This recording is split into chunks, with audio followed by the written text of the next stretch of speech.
Thank you, Matthew. Greetings to my colleagues on the board, the headmaster, the school captain, our chief guest for the day, Ram, parents, teachers, staff members, ladies and gentlemen. It is always a delight to be here. Matthew, you're right. Coming to the school always brings back amazing memories of time that we spent here, of the friends that we made, many of whom remain with us for life. I enjoyed the cricket match, the little bit I saw where Ram was umpiring. I enjoyed the debate which was taking place yesterday. It was fascinating. It is essential to respect wisdom and experience, yet it is equally important to recognize relevance, context, and capacity.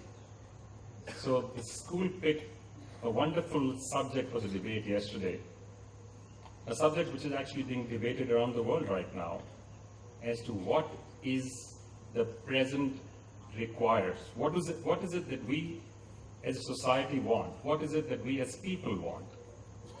So thank you very much for organizing a wonderful set of events at the founders, the headmaster, the staff members, the teachers, many of whom we don't see when we come here, have worked tirelessly to put together this amazing celebration of 2.5 days for all of us. And it's not just this 2.5 days. This is like ducks swimming on a pond. For our students to have a smooth life, all of them are paddling constantly and furiously all the time to make things smooth for us.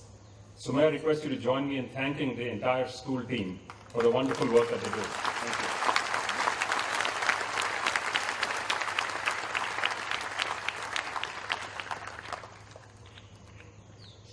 you. The debate, in a sense, also reminded me of what the provost of the 425-year-old Trinity College said here in September, that you don't get to be 425 years unless you embrace change. The lessons from there apply as much to us in Doon School. Many of us as old boys like to see the school as it was when we were here. The reality is, India is changing, and the world has changed. So it is important for us to embrace this change, in fact, to lead the change for schools and for education. It is therefore an essential requirement that we be the leaders, as we've always been in education, but also in the change, to look at the world as the world will be tomorrow, but to look at that today. Preempt it, build it into our plans, build it into what we do every day, and ensure that the students coming out of Doon School are prepared for the world that they will face tomorrow when they go out and face universities or subsequently life post-universities. I'd like to say a special thank you to Gautam. Gautam Thapar has been a wonderful chairman, as you just heard, and we had a wonderful, smooth transition. I learned quite a few things from Gautam over the last few weeks. I spent some time with him to understand what the issues facing the school were, where he thinks we should be pushing more or not pushing more. I also want to say a special thank you to Ram, our chief guest today, and as you heard, from the same batch with me in school. Many people know of his intellectual prowess, and he is a great intellectual. He writes history, he writes cricket. I hope someday he'll write a book about the school as well. But not many know about some of the things he was doing in school. He started things like stargazing, so people thought he was a bit off at that time. And then, by the way, he was very fond of bird watching, but more of the feathery kind. So he actually taught us a few things when he was in school itself. You could see, here's a man who's going to go places. Thank you for making the time to be here with us, Ram. We appreciate this. Matthew's been at the helm of affairs here for just over a year, as you heard. But he's kind of embraced the Chandbagh life almost as if he's been here forever. We've had many interesting headmasters here in the school. I'm not sure we've had one who rated single-track mountain biking as one of his hobbies. So we do appreciate adventurer here Matthew as a headmaster, but watch those curves, we need you here. I see that another headmaster sitting in the audience. Welcome here, John. Thank you very much for making the time to be here.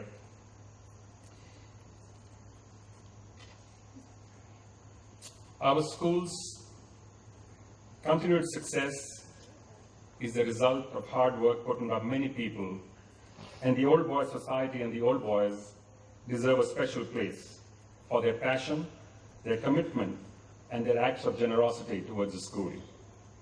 The DSOBS recently secured the Chand Bagh Accord with the IPSS to ensure that both are pulling the school in one direction, which is only forward, and both are working in tandem with each other. So again, to Bull, the president of the DSOBS, and to Gautam, great thanks to them and the teams who worked on this. Thank you, Bull, for creating this wonderful agreement to move this relationship forward. We sometimes joke amongst ourselves that the Doon School's success is also the result of good sense prevailing over many individual and collective egos.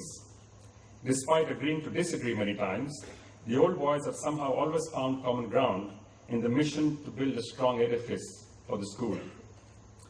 Big thanks also to the many previous chairmen of the board, board members, present committee members, and those who are leading those committees, the former headmasters, and the many who have contributed for the school to be what it is, truly a special place for all of us and for all who walk through these doors. It is an honor for me to be given this responsibility. As Yeats once said, in dreams begin real responsibility. We all have great dreams for the school, and my responsibility begins now. The school has spoken recently of engineering a decisive shift that will help India's best school gain a global reputation and go where no school from India has ever gone before. I fully endorse this approach, and in the next years, we will continue to focus on excellence, even as we develop new initiatives to address the changed and the rapidly changing environment in India and the increasingly connected world. Doon School's biggest strength over the years has been the ability to provide a mix of pedagogy and pastoral care, and this will be encouraged in equal measure. As we continue to focus not just on academics, we will also ensure that the spare time activities give students tremendous exposure to open their minds to all the possibilities that they have in life. Academics, however, will continue to be a focus area, as getting high scores today is an important ingredient of getting into good universities, which is why one of the changes we've made is to bring in the GCSE regulation in the junior classes to make sure that boys are better prepared for the senior classes as they get in there. We are an elite school and not elitist. And the reason I say this is an impression which appears to have gone around for a while now, that this is a school only for the privileged. This is a school which could not be further from this impression. The very ethos with which this school was set up and is run today runs quite counter to this. Only yesterday I was talking to Matthew that I'm going to use a line which was used by our first headmaster, but the line got stolen in the debate. I will say this regardless. On this very stage, on this very occasion, on the first Founders' Day, Doon School's first headmaster, Arthur Foote, said, and I quote, "The boys should leave the Doon School as members of an aristocracy, but it must be an aristocracy of service, inspired by ideas of unselfishness, not one of privilege, wealth, or position." In the years that I lived on campus, I learned the basic tenets of this aristocracy of service. And only a couple of hours back, in a meeting of the DSOBS, we saw the tremendous amount of work that is being done by the alums of this school across the world.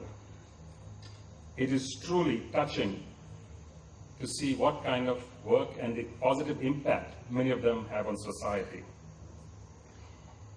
And I hope and wish that this noble tradition of service and societal empathy continues.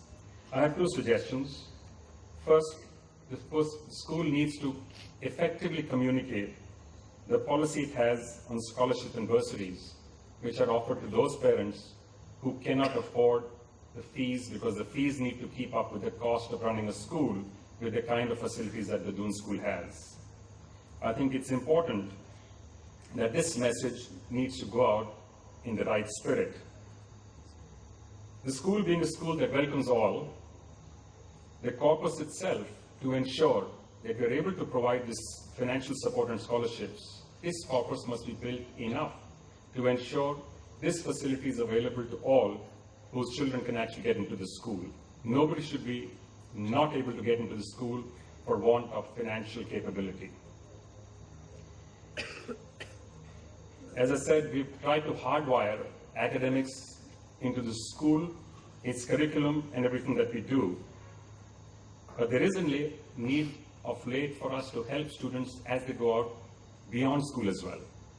Only recently, a scholarship was tied up with Trinity College Dublin, the details of which will get announced shortly. An important reason why parents send their children to Doon is because their entire time is gainfully and productively used. The school would certainly like to give students many more opportunities to take decisions in what happens in school. They do this in many ways already. We'd like to expand that to help them develop and mature while they're at school itself. We would also like to expose them to experts from different walks of life to come into the school and talk to them. People who are high achievers, such as Ram we have today. We would like to do this on a regular basis, in addition to expanding the program that the school has for exchange programs with schools, other schools overseas, so that we can offer to our students exposure that you may not get here in India, and also to bring students from overseas to see the campus life that we have at Doon School here. As the educational environment evolves, what will separate good institutions from great ones is the ability to attract teaching talent and the right work environment, living conditions, and compensation structures. Our aim, therefore, will be twofold. First, to develop a continuously flowing pipeline of fresh talent, and second, to ensure that our existing talent is constantly upgrading its own knowledge and its skills and capabilities. Doon School's infrastructure is currently not just adequate, it is wonderful. If you've been around the campus, you will see there are very few schools in the world that look like this. A lot of time, effort, and resources have been spent in recent years in building this infrastructure. We will now focus on ensuring that we utilize this infrastructure completely and also provide for its maintenance and upkeep to the best standards and levels. Doon School prides itself on an admission process which is transparent, open, and objective, and based on merit. We would, however, like to expand our reach by going to areas other than from where the students have come right now. We have students from more than 20 states, but we would like to reach out to those from where we do not have students. So we've set up a diversity committee which will specifically focus on bringing students in from other parts of the country. Each one of us wants nothing but the best for the school, and I look forward to working with all of you in this endeavor in the coming years. Before I end, a big thank you to guardians and parents who send their boys to us and entrust them to us here to look after them. We fully appreciate this responsibility. Thank you very much, and all the very best.